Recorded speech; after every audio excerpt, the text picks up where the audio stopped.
It's Wednesday at 5 p.m. Eastern, so you know what that means. It's time for another episode of #EventIcons, presented by Endless Events, the show where you get to ask the icons of the events industry anything. Use the question panel on the webinar to submit your questions, or you can hop on Twitter. Submit your questions with #EventIcons. We'll be answering your questions live during the entire show. Before we get started, the more people we have watching, the better conversation we can have. So please help share #EventIcons on Twitter and Facebook. Just tell your friends to watch at www.event-icons.com. Now, without any further delay, this is #EventIcons. And we are live with Event Icons. Welcome to Event Icons, where you get to chat with the icons of the event industry. Hello, I'm Tahira. And I'm Brant. Hello, Brant.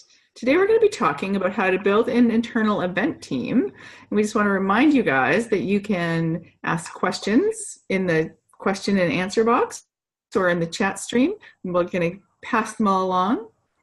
So, Brant, tell us who else we have here today. That's right. So for everybody that's just joining us today, we've got a totally new platform that's coming into play where we've got an embedded chat on the Endless page. We're trying all kinds of new things. But today we are going to be talking about building that internal events team. And we're going to be talking with Sage Pandya, who has over 10 years of experience as an event marketer, applying a performance marketing mentality to creating events efficiently and strategically. She has achievement in both event execution and brand enhancement, and is highly adaptive to change. Don't look for a playbook because she writes it, which often means assuming dual roles, creating new events, and building relationships from scratch. She has had tenure in large companies and been a key contributor in managing complex events. Welcome, Sage.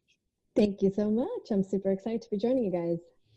Well, it's perfect that you are actually adaptable to change, because today we changed everything. Yeah. So we're trying out a new platform for chat. We wanted to make it more open and more easily accessible for anyone who wanted, no matter what platform they were watching on, whether it was Facebook or joining us live on Zoom. So we wanted to make something that was platform agnostic, so you could still join us in the chat. So we're actually using a new service called Chatroll, and if you go to event-icons.com, you're going to be able to see the chat there. And join us and ask your questions as we go along. Well, I'm going to ask the first question, if that's okay. All right. So, Sage, what got you into the events industry? I have to say it started back in college for me. I knew I wanted to do marketing. It seemed to be the only major that was of interest to me. So I actually started working at a bar out in college, and I started managing the bar and doing all the events there and bartending as well. And so that kind of led to me trying to find something more in the events world. And unfortunately, when I graduated, couldn't find a gig that actually paid. And so my dad was like, well, you got school loans, so here you go. You're actually going to get pushed right into banking and do investment banking like he was. And so I ended up there, and then shortly after a few years of doing investment banking, my passion just wasn't there. And so luckily for me, I had great bosses that were like, you belong in marketing. And so I tried to do promotions for clubs in New York and just to get some sort of experience. And then from there, I ended up getting a contracting role at JP Morgan to do events. And that was kind of like the perfect shoe-in for me. And from there, it's just been taking off. So it's been great. And so we know that if you weren't in the events industry, you wouldn't be doing investment banking. So if you were, what else might interest you? I'd probably do cooking. I love to cook. I don't have time to cook. I wish I had more time. Recently, a couple of years ago, my brother and I actually took a fine cooking class at the Institute of Culinary Education in New York. And it was a week-long program. It was so much fun. We learned all these different techniques and knife skills and all the herbs and the fresh herbs and what goes together. And so I enjoy cooking. I just wish I had more time. So if I could, I'd probably become a chef. Oh, see, that would be amazing. So that also requires you to be adaptable. So how important is being adaptable in today's corporate environment? Sort of the big question. To me, it's huge. I mean, I think it's a a dead giveaway. I mean, you can't be in banking or in the corporate world without being adaptable to change. I mean, the market is changing constantly, and events are usually the first to get hit when that market changes. So it's, being able to function and move forward when the budget gets cut in half, and how that affects the events and what you have to do to move forward. So I think, with that, it's usually anytime there's change at a bank, I feel like the marketing department gets hit the most with that. Well, and it's certainly not like your budget gets cut in half along with the expectations. Exactly. Exactly. I mean, they want everything top notch, but then they want to pay half the price. So, it's always a struggle, but I think it's, to be able to adapt to that is huge. It's very important in any corporate world, whether it be a bank or anything. So, I mean, when it comes to aptitude, is that something that you're looking for when you're starting to put your teams together? Absolutely. I think, you're always looking for a certain skill set in events. I think for me, it's really just being detail oriented and just crossing your T's and dotting your I's, so I don't think, you have to have like a certain software skill set, or you need to be proficient in Word or Excel or anything like that. I just think, being able to be more detailed and honing in on all those little details that you need for logistics and for events, to me, is very important. Everything else you can build, and it can come to you. So, and then that actually kind of leads into what my next question was going to be, which is it more about attitude versus aptitude? And it sounds like you're leaning more towards attitude. Absolutely. Than having the skills. Absolutely. I think skills is something you can build on. Attitude, you can't. There's certain people that have the go-getter attitude, which is what you really need in this kind of industry, especially in the banking world and just in corporate events in general. Like, you have to be able to go above and beyond. You have to be able to wear your fancy suit and still get down on the floor to plug in a printer, a badge printer, or set up a banner, and still be able to run around and make sure that your executives to the attendees are having the best experience. So to me, it's not really your skill set, because you can be detailed, and you can, make sure you get all your logistics down to the T, but it's how do you handle that when you're on site, and what do you do? It really is an attitude of service, isn't it? Absolutely.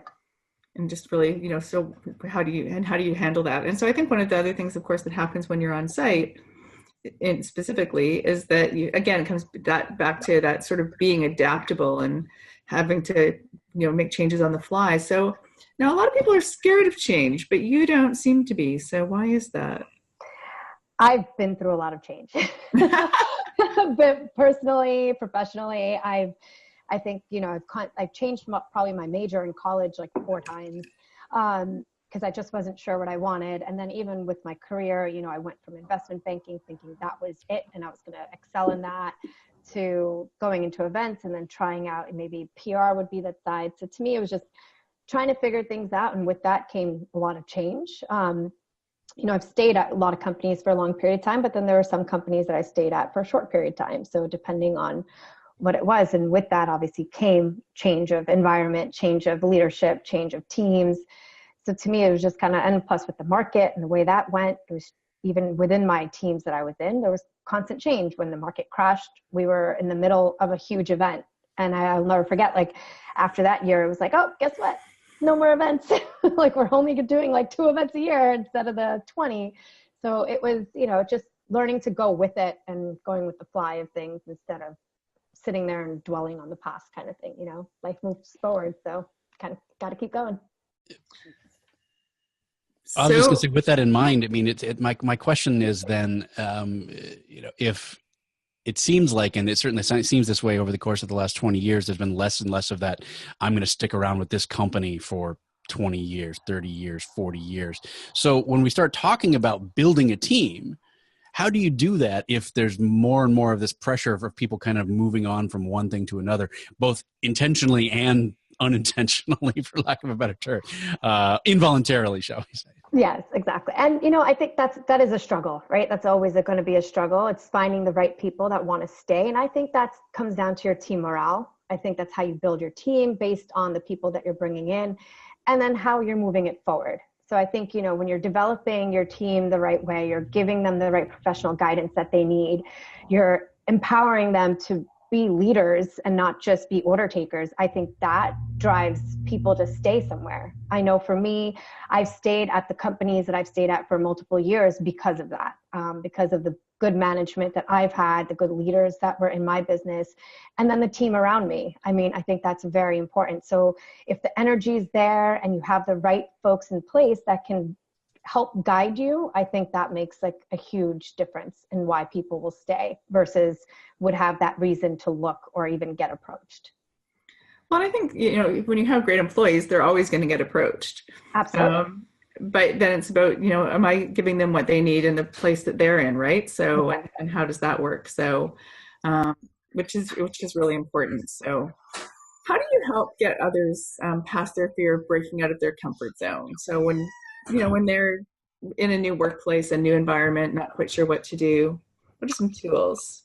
So I'm a big component on listening. So I listen to how they are. I see how they work. And like you listen to them when they're talking. I try to find something in common with them. And so for me, it's just, finding ways to connect with them. And then from there, I'm able to kind of give them little nudges. I know with my team, it's always been, I put it back on their plate. So when they come to me about something they're unsure of, and I'm like their soundboard, I'm like, well, what do you think? Or how would you approach this? Or what would you do to move forward? And then I kind of always give that not so gentle, but gentle push to be like, you know what, go for it. Why don't you present this to our leadership, or you present this in the next meeting and see what happens. And, I'll always try to talk them off the ledge, and I'm there for them, but I'm a big component on pushing a little bit. I feel like people need that to get to the next level.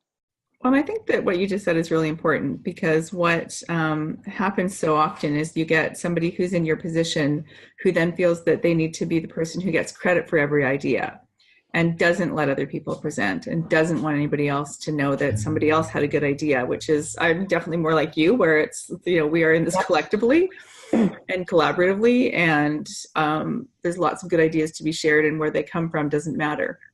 Absolutely. And I always say to my children, it's so funny, because then I say it to my teams too. I'm always like, teamwork makes the dream work.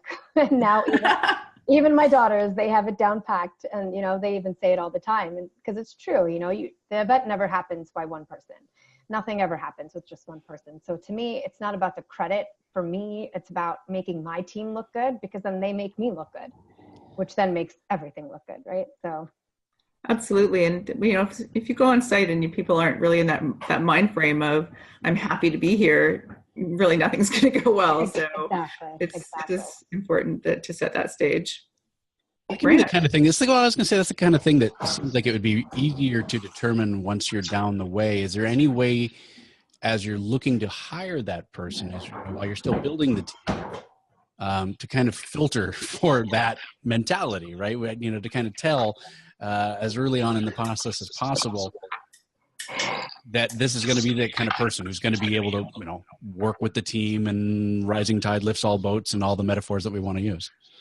Absolutely. I think for me, it's definitely hard. I've hit or missed with people on my team. I'm not going to lie. I mean, people can do really well in the interview process, and you think they're great. And then a little bit of time goes on, and then you're like, wait a second, what just happened? Like, it was a complete 180. And that's definitely happened to me. But I am big on giving people benefit of the doubt. So, I'm like that strike one, strike two, strike three type of person. So after that, I think, you can talk to them, you can figure it out. But I think for me, the interview process, it's their energy level. You can tell when a person is very passionate about talking about something versus when they're faking it. And I don't know if everyone can, or maybe that's just with me. I know for one, I can definitely see it when someone's faking it through an interview versus, because you could tell when they're well-versed and they memorize exactly what they were saying versus when they're very natural and, they're talking like a normal person and not reading off a script. So to me, I feel like that's kind of a big thing. So it's really just the energy level and the passion that comes through on the interview process. In person, obviously, is way better. Over the phone, I've gotten duped so many times. But and then you meet the person, in person, and then you get a different vibe, and you go from there. And ultimately, when you're building a team, it really is about how can you connect in person. Exactly. I think that that is definitely an important part of the process, whether it's somebody that you're hiring on a permanent basis or somebody that you're just bringing into for a shorter term. So Right. what we're talking about today, of course, is how do you build an internal event team that's going to be around for the longer haul. And so you want to make sure that you can have that kind of going on so that, so that you know that someone's going to have your back basically when you're on site, because things are going to happen. You're going to need them to step up. Absolutely. So let's talk a little bit more about events now, Brant. No, yeah, I'm sorry. There was an interesting comment came in via the Facebook page that was saying the most important piece of equipment for events was apparently an air fryer. So I just, I agree. I got a little sucked in by that. So I was trying to decide how exciting it is. Okay, all right, we'll go with it. So thanks for dropping your comments there on the Facebook feed. Also, a reminder, we are starting a new platform. We're experimenting with chat roll. So if you want to drop your comments or questions there in the chat and talk amongst yourselves there too, which is really convenient about that particular platform, please go ahead and do so there. One of the questions that I have is regarding, a lot of our events use icebreakers as a way of kind of like getting to know you in a really short amount of time. So when you're building these kinds of relationships from scratch, what is your approach? I mean, what are some tips for people that may be not comfortable with that getting to know you phase and getting it done really quickly? And so we're all ready to go. I will say I'm not a fan of icebreakers. I think they're just so, it's very putting people on the spot. And for some people who don't like it, they get really uncomfortable and they like freeze on the spot. And that's like the last thing you want to do. I like small settings. So I think, you get to know somebody when you're in like a smaller setting, when it's like either a meeting or you do one-on-one chats with folks or you set up meet and greets. Like I know when I've put together teams, big things for me were like, here's a list of people that I think you need to talk to, and, do it on your own time, set it up on your own time, but do it, and it's like, I don't think you need to set up 15, like it could be like a 15-minute, 10-minute chat with these people, whether it be on the phone or in person, but you get an idea. And then I always tell my team, it's like, figure out your elevator pitch, like, what are the top few things that you want to make sure that the other person knows about you? Whether that be your skills or your strengths, maybe something interesting about you, or maybe you're a big foodie, whatever it is, there's always something that can find some sort of connection. So to me, it's just, again, figuring out and working one-on-one to find that connection. Maybe you're really into air fryers. Or air fryers. I love French fries, so I'm totally all about it. How does it work?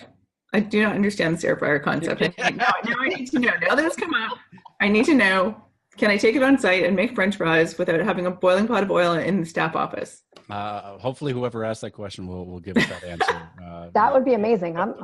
We do have another question coming in from the audience, and that is, what happens when an internal events team all of a sudden gets asked to produce an external facing event, such as a brand activation? Do you think they need separate skills, inbound sales versus outbound sales? Do they need to be separate, that kind of thing? I think the skill set stays the same. I mean, it's really comes down to, are you willing to go the extra mile to figure out what it is that you need to do to get that done? I mean, internal, external, yes, are very different. And I've done both sides of it. And they are, when it comes down to it, very different from the experience, the brand activations. But to me, it's, essentially the bottom foundation is the same, but it's just going a little bit above and understanding your audience, understanding your goal, and then trying to get to that goal. So it's really just knowing those details that can help you get to that point. But to me, I think it's all pretty much like the foundation of itself is the same. I hope that answered it. If not, please let us know in the chat. Just to push a little bit more on the icebreaker thing, I know you said you're not a fan and you like the small group thing, but just to push a little bit more, how do you get people to start to get past that, get to know each other faster? Because a lot of times we're having to put these things together pretty quick. Unless you're building obviously a more permanent team, sometimes you have to pull somebody from here and somebody from here and somebody from there. So, I mean, do you have any techniques other than trying to get into a small group to help people come out of their shells a little bit? I like going out to lunch or dinner. I will say that's where you Food get bonds. people out Fair enough, of, yeah. yeah, and it's super easy. Like you go out to a nice lunch, you sit down and you're sitting at a table, everyone has like a glass of wine, or you at dinner, you have a glass of wine or whatever it is. And I feel like people are out of that corporate or that building and office environment and they open up a little bit more. And that's an easy way for people to get to know each other. It's social, it's an activity. It could be, even if you don't want to do lunch or dinner, you do like some sort of activity, like a scavenger hunt. I mean, those are awesome. It's a great way to get to know people. But when you're short for time and you got to get the team going and rolling, I say lunch or dinner is the quickest way to make that happen. And if you were going out with a team, what would be sort of your ideal size? I like 5 to 6. I think it's so interesting that you say that, because I was just thinking about, we'll quite often do that and we'll go out and it's usually like, let's say 4 to 6 people quite often if you're doing that. But when we've set up our events, we always have these large tables of 8 or 10 or 12 people where it's actually entirely impossible to talk across that. And so, here we create these, internal events, and we have these galas, and we have, any kind of event. You have a gala dinner, you have awards, you have just a networking dinner. Really the purpose is sometimes just feeding people or entertaining them, but we're not really giving them that opportunity to really network and connect in that same meaningful way. It's interesting. Yeah, and it's funny because to me, sit down dinners, I'm kind of like, especially for events, I'm not a pro like sit down dinner. I think the heavy receptions with the past and the stations give more opportunity for people to network. And yeah, I mean, yes, they're drinking more, but at the end of the day, they're still having conversation with more than just the 2-3 people around them. And that gives it, more room for like networking and people getting to know each other better and faster. Because when you're sitting down at dinner, like even with a team setting, if your team is too large and you're sitting down at a dinner, you're really talking to the person across from you or next to you. And that's like a triangle, right? So it's like, you're not really getting to know the whole team. Yeah. We're kind of wandering into event design, but that's okay, right? This show is about whatever we want it to be about. But why do you think it is? Why do you guys think? I mean, I think it's a great point to hear. I mean, why do you think it is that we still have these tables of 8 to 10, and then expect people to have somehow networked over the course of that? And then I guess then the follow up is, how do we break out of that and actually do a better job about that? I think to me, it's old school mentality. It's it's locked in. This is what we've always done. Yeah. And that's I know, because I like, at least from my end, I've come from that, where a lot of some of the positions and events that I've done for those folks, it's been like, no, we've always done a sit down dinner. We need to do the seating arrangement. We need to do this. And I think it depends on the setting. I mean, when you're entertaining really high end clients or CEO type level clients, yeah, the expectation is like a formal sit down dinner. And with people who know each other, I think that makes sense, or clients that have been a part of the company for like years and years and they're just used to this group of people, that's totally okay. But I think for me, again, when I go into an event, I always ask for the objective, like, what is your objective? And when they say, hey, you know what, it's networking. I want people to get to know each other. I want people to network. Well, then the first thing I say, well, guess what we're doing? We're removing a formal dinner. Like sit down dinner, not happening. We're going to keep this casual, and whether that be buffets, open seating, high top tables, whatever it is, let's keep it networking. Everyone will still get, because the concern is always like, oh, no one's going to get like full and they're not going to eat like a proper meal. Everyone will eat if you give them enough food. you present enough food, which let's be real, in events, I think we overcompensate on food. But I mean, they're fed and they're happy. And also they're adults. So if they can't figure out how to go and feed themselves, at what point does it become our responsibility? Can we get the evaluation back that says, oh, there wasn't enough food? Well, there was.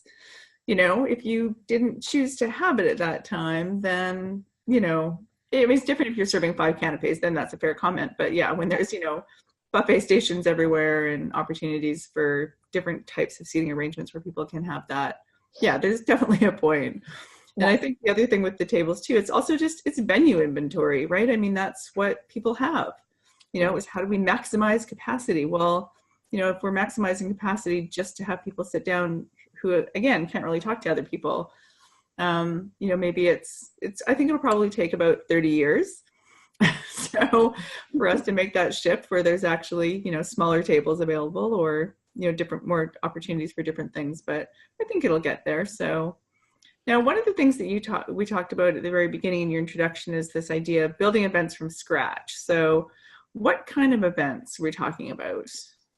So a few that I've put together, and some of them were repeat events, but there's a couple that I've done recently at my prior role where it was, we want to entertain our top clients. What can we do? And so it was like, well, what's your goal? Again, like, what's your objective? Where do you want to get at? What's your end goal with this? Like, do you want to entertain them? Do you want to educate them? And it's a little bit of both. Okay, great. We can make it work. So to me, it's like, I did a multi-day event, and it was an offsite. So with our top clients, and we went to a ski resort, and it was perfect. It was, we selected the clients based on knowing that they were skiers and that they would love to go to Vail. Like, who wouldn't like to go to Vail? And from there, it was like, how do we build in an education component too? And how do we educate them on the products and what we offer?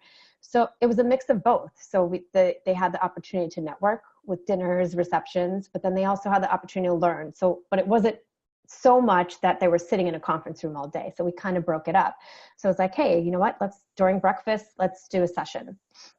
Let's do like maybe a session after that, and maybe end at lunch, and then have activities happening the rest of the day. And then keeping it very casual on that, like the next morning, where it's like, okay, maybe we do another session during breakfast, and then we just end it after that, or continue with the activity. So I think it's just finding ways to mix and match what works. So again, going back to like, what are the objectives? So if we're looking at, they want to do education, they want to do networking, well, then you kind of got to find ways to mix them both. So to me, it's always like, I wouldn't want someone to sit in a conference room all day, because I know that's like boring. People lose interest, people lose their attention spans in a matter of like 20 minutes. So it's just finding that balance between the two, and finding ways to not just network with drinking and eating, but also finding activities that they can do that would, help them network and get to know each other a little bit better. So whether that be golf, skiing, or whatever. Really that power of play, right? So that opportunity that, when we put ourselves into a different environment, or put our guests into a different environment, you do have a different conversation. Yes, absolutely. And particularly when you're talking about your sort of high worth clients, I mean, that's where you want to be able to get to know them a little bit better, and in a space that they're comfortable in. Yep. A good tip coming in from Facebook from Roseanne, suggesting that in addition to the having the buffets and things like that, making sure that the foods are bite-sized so that we can shake hands safely. I like that. I think it's a great point. You can't have a bunch of heavy, let me put my pasta dish on top of my, nice to meet you. Well, and also if you don't have tables, then you have to have food that's forkable, not, you can't stand up and have your plate float on air. So I have to say though, all these places, they need to, those plates with the little drink holder things, at least for the wine glasses. I think those are good. Awesome. Yeah. More places need to get that. The other question that came in from the chat is, how can an internal events team enhance their town halls? Technology. All right. Like what? So actually, I love technology. I think it's anything that can make things easier and drive people to engage more. And I feel like technology is the only way to do that. So there's a few ways that I've done that in the past. I've used apps that enhanced networking through the app. So there was able to chat with other folks that were in the room. You can contact them that way. And then we had, I tried this one thing, which ended up working pretty well. They were handheld devices that actually turned into microphones. So it wasn't like just, hey, you know what, we're going to run around with mic runners everywhere and let me like try to squeeze through 50 people to get you the microphone and then you forget your question. It was like, hey, just press the button and there you go. Like once your light goes on, then you can speak to it or ask the question. So I think technology makes it a little bit different. Another aspect of it is we did like a Twitter wall type of thing. It was called Live Poll. And people were able to text their questions in and text in comments. And that was pretty cool because then some of our leaders were able to look on the screens and say, you know, I mean, we had comments like, oh, your shoes are awesome, or I really like your shirt, which was, you know, kind of added a little humor to the room. But at the same time, a lot of folks who don't like to raise their hand for questions were able to do that as well. So For me, I think, technology, adding in a little bit more networking ways for people, because I think for town halls especially, a lot of these people never really get together.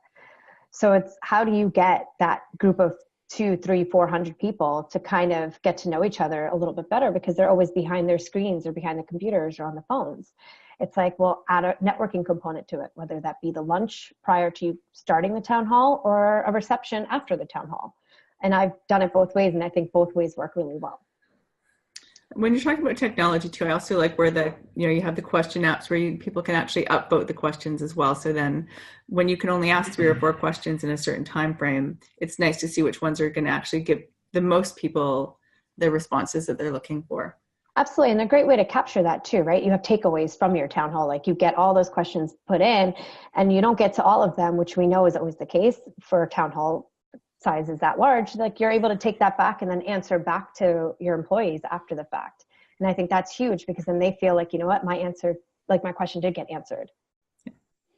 And depending on how big of the group, you can do something like a catch box or something like that, where you're throwing the microphone around. And I did do that once. I experienced that once. I feel like there's a story here. There is a story.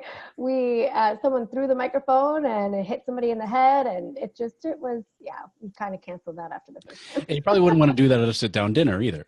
No, definitely not. All that glassware. Not a good idea. Glassware, beach balls, glassware, things you can throw around.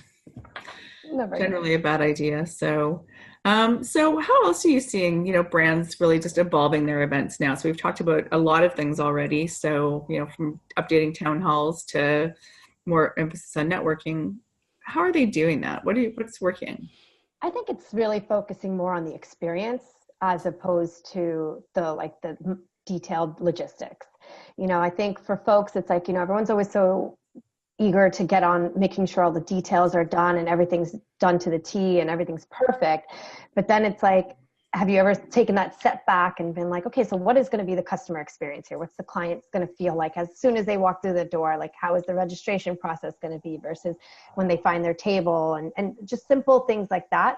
It's really what I've been seeing is that everyone seems to be focused on the experience. And I think that is a huge thing. I think that's the most important thing, because people aren't going to walk away and say, oh my God, the florals, they were so beautiful. And like, oh, the food was great. I mean, yes, those are very important things. But at the same time, it's like, what do you want them to feel? And that to me, I think is what I've been noticing more and more across the board. It's like, how do I want my client to feel? Are they going to walk away saying, oh my God, so-and-so put on such an amazing event. They were really thoughtful with their content, their speakers, just everything overall was just so smooth. And I learned and got a lot out of it, type of thing. So I think that's what I've seen a lot more of. It's everyone's not asking the question of, all right, so what's our menu and what are we going to put on the tables, or what's the backdrop going to be? But it's more like, okay, what are our customers or clients going to feel when they leave? So now we need to be, experts in contracting and risk management and taxation and legalities of events. And we also need to understand all of the, what is our centerpiece and how do we set up a room and what's a room flow. And now we also need to be experience experts. So how are overtaxed marketing and event professionals creating events now? And and let's take it back to the people in those teams. Well, we work quadruple roles. I mean, to be quite honest, I know for a fact, like my team and I we do the job of, I don't know, like 3-4 people. And we're the ones making sure that, every other person that's supposed to be playing a role in the event, whether they be the communications person, the digital person, the leadership folks, they all have a role as well. And it's just making sure that they are on top of it. And they say events is, it's easy, anyone can do it. And it's not at all. And and I think for planners and teams, it's really just showcasing it and letting other people know that, hey, we're not just here to like order centerpieces and get your food and beverage done, right? Like we're making sure this entire project is done from start to finish with every detail covered, including the talking points for the leadership and making sure your comms team is on top of that, or making sure that our website is perfect. And, and unfortunately, I feel like in this role, like you sign up for that you sign up for it. Like you're kind of in that, hey, if I'm going into events, especially for a corporate company, I'm going to be playing a role of 3 people. And I would say not even in, honestly, just a corporate company. I think any agency, anybody that we know who's an event professional is really doing that. So aren't we tired? All the time. I was going to say, it's curious to me that the vast majority of good planners, whether meeting or social or whatever, have always been looking at the experience as a whole. I know it's the key word that we've been using for the last year in all of our articles and things, but really experience. The idea that attendees might be looking at the experience as a whole, as opposed to any one individual part, really I think for the best folks have been around for a while. Absolutely, and I agree 100% with that. I mean, I think for me especially, like, that has always been my end goal. Like, what is the experience going to be? But now I feel like you have more and more other outside parties within your company focused on that, where before it was like, what's my talking points going to be, or what's my presentation going to look like? Oh, I need to make sure I have 50 slides. It's like, no, you don't. Like, you got to take it back. So I think from the events team side, I think the events folks are always focused on what that experience is going to be. But I think when you get like the comms people, you get all the external parties that are playing a role or have a role in the event planning process, they're never focused on that. They're just focused on their one part of that event. And so then they lose that thought process of like, oh, well, what are they going to feel like when they're watching or looking at like a 50 slide deck for like an hour, right? So it's like, am I going to look at like 50 million graphs that make no sense to me? And so now I feel like they focus more on the visual aspect. And so it's like a whole team as opposed to just the events guys like screaming and shouting, hey, the experience is going to be like really not good if you keep putting all this down their throats, and like, don't give them a break. So. Well, friend of the show, Hans Ettman, chimed in and said that another way to perhaps measure it is paying attention to how you want them to be changed after your event. So I would think that would be the same again, whether it's an internal meeting, external meeting, public or private, corporate or just a party. You want to know how in what way have you changed your attendees. Another comment, just folks agreeing with you on Facebook, the casual is a better way for people to connect. Amari from South Florida, it looks like, was agreeing with you on Facebook. Great, thank you. So we've had a few recent shows about KPIs, key performance indicators. We've just talked about the fact that, everyone's now looking for experiences, which are of course difficult to measure. So how are your clients really looking at measuring the success of their events now? For me, I mean, I think for the companies I've worked at, it's been survey results. And, it's unfortunate that we don't always get the numbers that we want, but I think the folks that do want to voice their opinions will do it regardless. And I think the handful of folks that we do get they are it for us. Like, that is what drives the event for the following year. Whether it be, simple things like, oh, well, you guys should think about doing something differently or adding this type of topic into it. So I think our questions that we ask are very thought-provoking. So it's enough to get some sort of real feedback that we need to help drive next year's event. So for us, it comes down to the survey results, obviously who attended the event. So the numbers, whether we invited like 1,300 people and only like 200 showed up, well, then we got to rethink what we're doing there. I guess it just comes down to numbers and survey results for us as that. And then, of course, for the sales team, it comes down to, well, how many deals did we end up closing from that event? And I know for me in the past, in some of my previous events, that we've actually been able to close pretty big deals for the sales teams out of some of the events that we've done. So I think it's like a mix of a bunch of stuff. And I think however the department or the company tracks it is very important. So that comes down obviously to their customer system that they use. So, and also then the event marketing team having an understanding of what that system is. Exactly. What exactly are you being measured on versus we had fun versus. So now I think that's really interesting. I wanted to go back to what you just said about, when you had sales teams who are closing great deals at events. And I think that's sort of that's what everybody wants. That's the dream. The ideal is that we host an event and you get the $1 million, $5 million, $10 million, $100 million deal out of the event. So what do you think are the factors that help lay the foundation for that to happen? Well, I think that comes down to the opportunities that they have networking.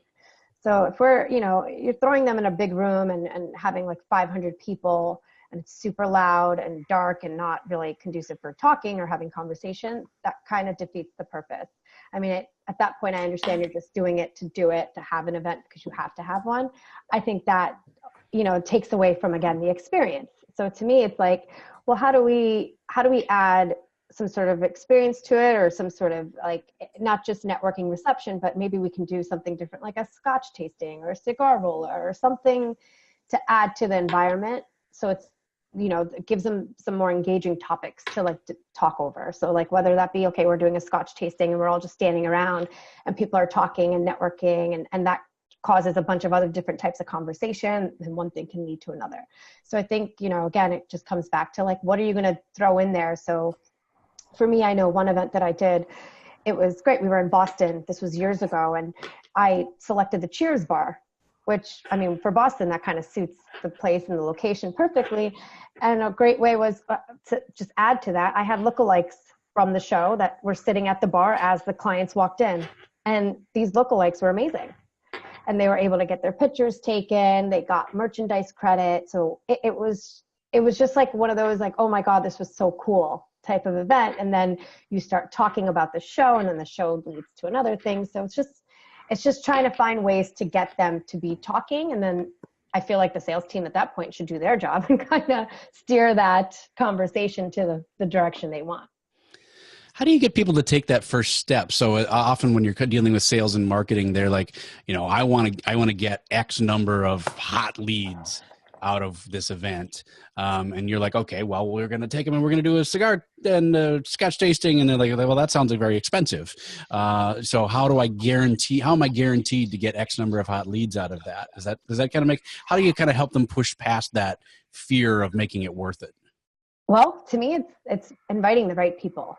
Right. It's really, then I push that back on them. It's not, I can make the event be the best event in the world, but you need to invite the right people that are going to come, or that that are prospects or clients, and know what they're into as well. So like, to me, it's like learning your client that you're inviting and seeing what's going to come out of that. So I push back always with sales on that, because it's one of those things like, you should know your audience better than I know your audience.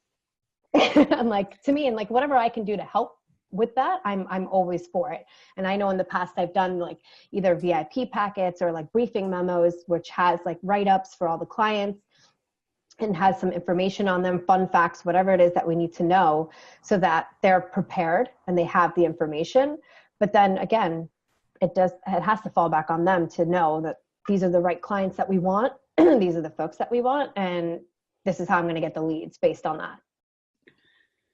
Yeah, and you know what, the reality is that you're not going to close something at an event. It's going to be one of the touch points that can probably have the most impact, which is why I think that the understanding the power of face-to-face events is so important, and people understanding that when they're investing what might seem like an exorbitant amount of money at any time, that it's not. What it is actually an investment that's going to give you the opportunity to take a phone call plus an email plus a conversation. And now you're going to put them into an environment where they're not forced to talk to you, but where they're open to talking to you. Because you've created a space where they're comfortable. You've created a space where the conversation can naturally flow.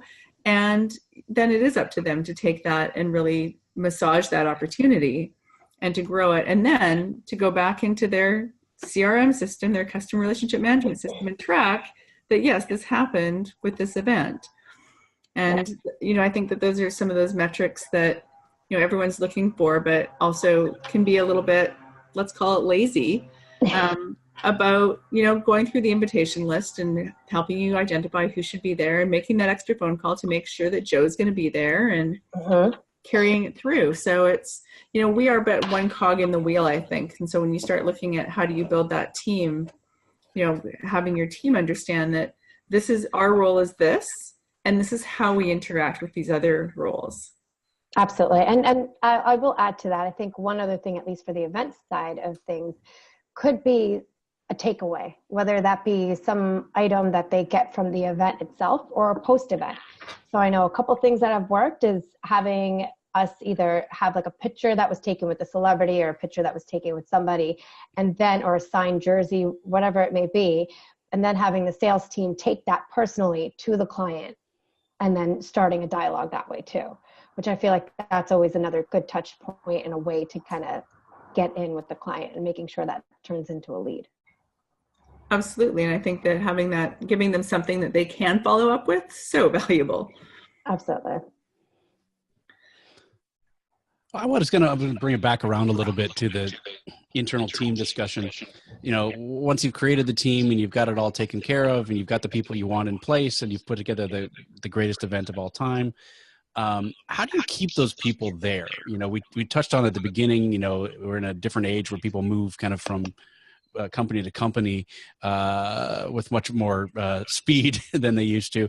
You know, is it recognition? Is it rewarding team members? You know, how do you keep the team together and make them feel happy and rewarded? To me, you know, I know a lot of people say like incentives, people love to get money. I agree. Money is always great, like bonuses and all that fun stuff. But to me, it's like, again, going back to like that whole empowerment. It's making them feel empowered that they were a part of something so big. I am not one to take credit. Like if I know that, you know, for me, I never say like, oh, I put on this amazing event. It's always we, you know, we did this and like, oh, well, so-and-so, this was her idea, it was so great, or this was his idea. Like, you know, we collaborated together and came up with this thought process. So to me, it's just constantly giving them some sort of gratitude and, you know, thanking them for everything that they're doing and just kind of giving them that positive reinforcement throughout the process, even when things get hairy, even when things get really ugly, because we know that happens naturally when you have all these folks in one room and it gets like a couple 24-hour, 48 hours within the event. And, you know, nothing ever goes 100% smooth. But when you, I think as the leader of the team, are calm and collective, and you're constantly showing your team that, hey, you know what, you're doing a great job. Like, don't worry about it. We'll figure this out. And it's not just like a I and you thing, but it's a constantly we thing. And I think that, you know, when you're always saying that to the team, makes like a big improvement in just their overall attitude. Well, and it has to be, you know, genuine and frequent, not just, you know, not like when we're done. Oh, thanks. That was great. No. You know, no. Yeah. Yeah. I mean, to me, it's a constant ongoing thing. Like, I think, you know, that's one of the things that I have to say, like the teams that I have managed in the past, like we've formed such great relationships because of that, whether that be me sending out motivational quotes, like leading up to the event, or me just being like, you got this, like, you know, don't worry about a thing. Like, I know you have this under control. When my teams would go off site without me there for smaller type events, I would send something nice to their room, whether that just be a bottle of wine or chocolates or something that I know that they love. And I'd work with the hotel to get that done. So it's like small things like that I feel like can really change a whole person's like day, right? Like it could be a small little token of appreciation, like, oh, like, you know that they're into pens. Okay, so you got them a really nice pen, or like they're into a certain thing. And, you know, it's just showing those little things, and it doesn't really have to break the bank. It could just be really little things. Well, and I think at the end of the day, you know, now that, you know, we've been doing this for a long time, as we all have, you know, those people that we've worked with over the years, they're still our friends. Mm-hmm. And you know exactly who you would work with again and who you would potentially choose not to work with again. But it all comes down to those moments of, you know, that event really worked, but that event worked because of the people that were on the team. And it's such a critical thing. And the reality is that people are going to move on for different reasons, whether they're personal or professional, whether it's just time. So now, can we tell your secret? Absolutely. Would have been awkward if you said no. So Sage, tell us what you're going to do now. Yeah, so I've officially left the corporate banking world after 15 years to start out on my own to do marketing and events. It was something I've wanted to do for years, and I've, you know, had a lot of old colleagues, old managers that always said to me, like, you should do this. This is definitely something right up your alley. You know, you belong in your own world. Like, you have that high energy, you should do it. And luckily for me, I mean, I was able to make that work. And of course, you know, it always comes down to making it work financially. But then at the same time, I had a lot of opportunities that kind of worked itself out, and a little bit of pushing on my end, but a little bit of also coming in on the other end. My network, to me, networking is huge. I'm big in the industry. I love being all over it. So any opportunity that I ever had to offer my consulting or offer guidance, I was always doing it. And I was never charging. And then a lot of folks were like, you need to think about what you're doing here and think about really stop giving out free advice and stop doing things for free. Just think about starting your own company. And so it's just been, for me, I'm like, you know what? I've been wanting to do this. Let's see if I can make it work. And I was able to. And so I'm going to be working with a couple startups, a roofing company, a couple hairdressers. So it's a good mix of clientele that I have. So stay tuned for episode 145, how to build an external events team. Exactly. I feel like, now it's going to be, you're just be building your own event team, and that's pretty cool. So you can take all of those lessons that you've, been honing for a long time and really create the space that's your own to create. And that's awesome. Congratulations. Thank you. Absolutely. Congratulations and good luck with the endeavor. We did have one more Facebook comment that came in from Sid, who talked about, it's a pretty good question, and it'll be a good one to kind of close us out, that I'm going to shorten this up a little bit. Basically, it was a corporate event where they spent the whole day working on diversity awareness and education for the management teams. And then at the end of the day, the CEO basically got up and said, okay, everybody, thanks for coming, back to business as usual. Which, in Sid's opinion, kind of blew the whole day of education. Would it have been better to have had the CEO scripted to avoid making that mistake, or was there a better way that somehow, from a planning standpoint, we could have prevented that from happening? Absolutely. I think that is, for me, I know with our executives, I am big on putting together talking points. And no, they don't need to go off the script and read exactly word for word. But I think, working in conjunction with the communications team, coming up with the messaging, coming up with, again, what do you want them to walk away from, making sure there's a takeaway, I think is huge. So it's really just pushing back a little bit. And, some of the executives I know, even in my past, it's been hard to get them to break out of their shell, because shockingly enough, even some of them have a hard time speaking in public, or not really big on wanting to do it, or never stick to their points. But for me, I think having some sort of talking points or a briefing document for leadership to move forward with is big.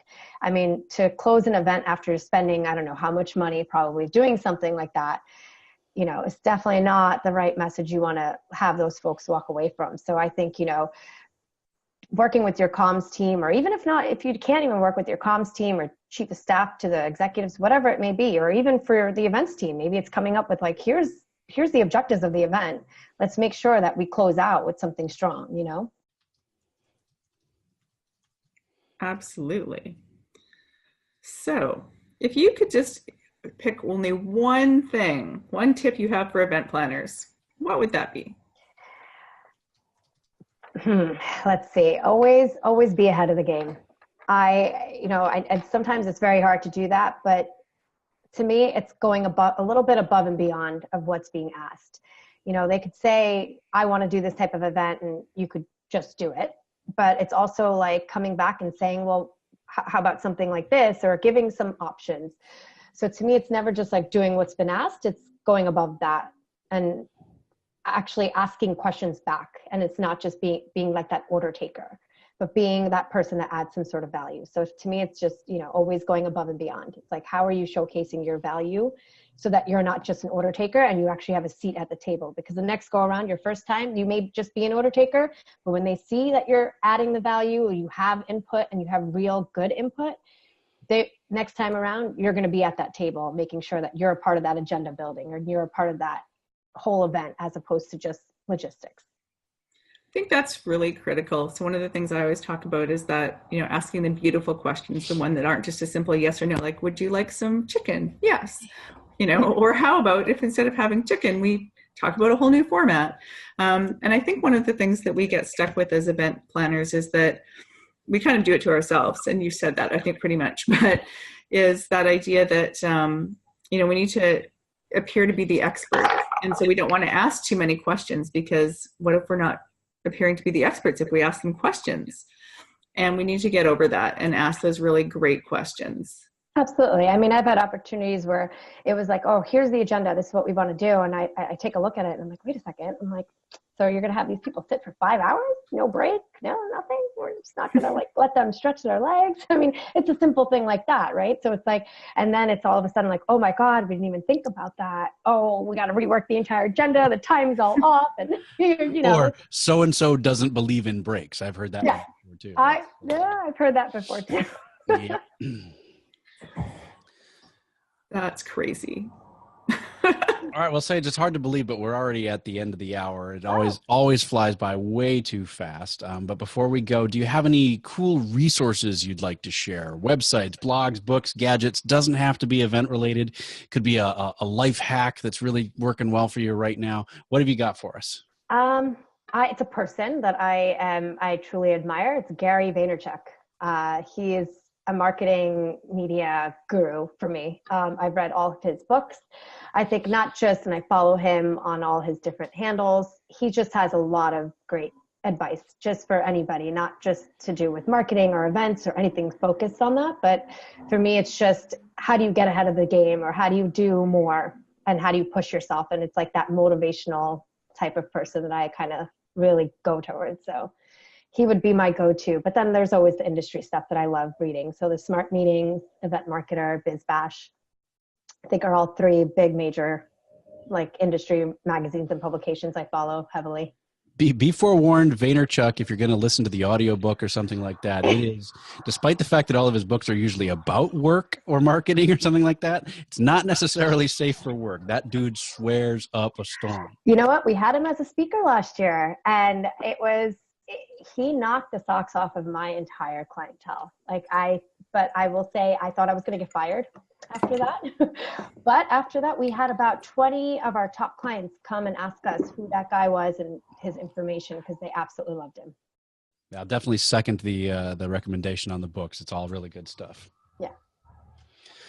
All right. Well, I think that's going to do it for another episode of Event Icons. Sage, thank you so much for joining us. Tell folks where we can find out more about you, follow you on social media, follow your first steps into the new unknown world. Absolutely. I'm on social media as Diary of an Event Planner. So you can find me on Instagram that way. And outside of that, I have a blog on Medium, but it's all linked through my Instagram account. Nice. Well, thank you so much for joining us. And Tahira, always good to do a show with you. Hang out.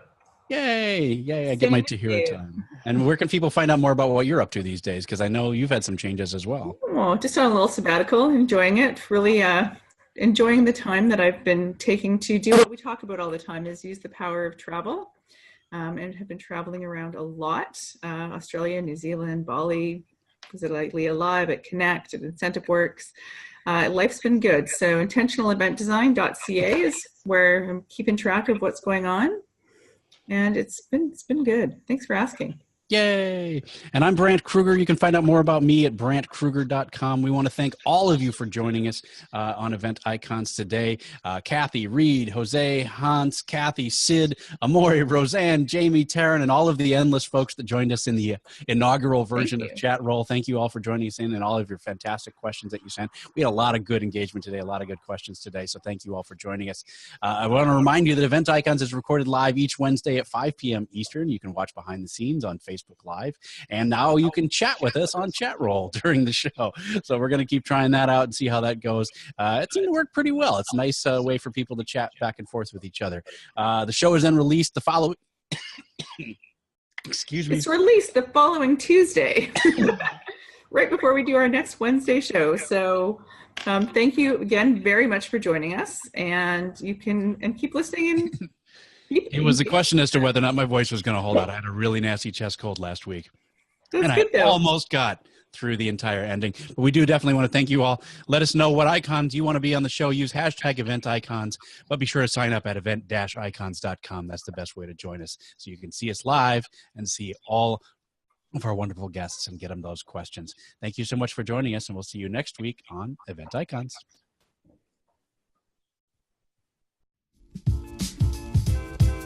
Thank you for joining us for another amazing episode of #EventIcons. To catch the transcription and all of the resources mentioned, head to www.helloendless.com/blog. This week's episode will be posted and available by next Tuesday. Also, let us know what you thought about this week's episode. Share your biggest takeaway and join the social conversation. Sponsored by Little Bird Told Media. Just tag your post with #EventIcons. We'd love to hear from you. Thank you again for joining us. We'll see you next Wednesday at 5 p.m. Eastern, right here on #EventIcons.